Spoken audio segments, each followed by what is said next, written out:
Si tu regardes cette vidéo, c'est que tu vas gagner énormément de temps dans l'installation de ton PC et surtout au niveau applicatif. Je te présente Ninit, alors ça se trouve sur ninite.com. Je laisserai le lien dans la description de la vidéo. Avec Ninit, vous aurez pu, à vous, beaucoup de choses en fait. Parce qu'au final, quand vous avez Ninit installé, quand vous avez fait votre package, quand vous avez mis vos paquets, c'est-à-dire choisi vos logiciels, vous aurez juste qu'à appuyer dessus une fois de temps en temps et tout se mettra à jour automatiquement. Donc je vous dis pas le temps qu'on peut gagner. Alors, Ninit se décompose en plusieurs catégories. Ce que je vous propose après, c'est peut-être de faire une vidéo par jour dans laquelle je montrerai les logiciels qui sont téléchargés et qui sont installés. Alors, en navigateur, on a Chrome, Opera, Chromium, Firefox. En système de messagerie, on retrouve Skype et bien d'autres que vous connaissez sûrement.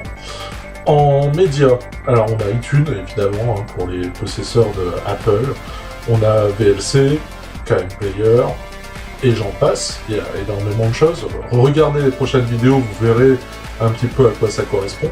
En runtime, on retrouve, donc les runtime c'est ce qui permet à votre ordinateur de mieux comprendre des logiciels. Donc vous avez Java, .NET, Silverlight, R, Shockwave. En image, on retrouve PaintNet, Picasa, le logiciel de Google, on retrouve aussi. On retrouve bien évidemment GIMP, la référence quand même, après Photoshop qui est payant, InfraView et XNView, on les détaillera. Dans les documents, on retrouvera Foxy Trader, LibreOffice, Sumatra PDF. Alors, il en manque pour moi, parce que depuis, il y en a quelques-uns qui sont arrivés. Dans les sécurités, on retrouve Avast, Sécurité Essentielle, MalwareBit, Adware, Spypot. Suivez-nous quand ça sera la partie sécurité, je pense que ça en intéressera plus d'un. En file sharing, j'éviterai d'aborder le sujet. Vous avez Mule, BitTorrent.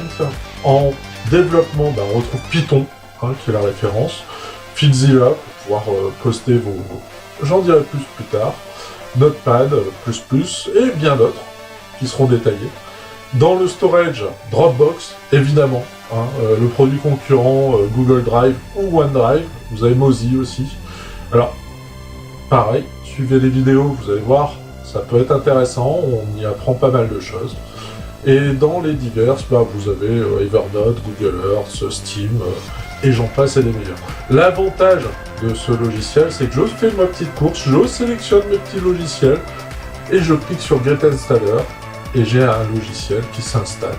Donc je peux en sélectionner plusieurs d'un coup.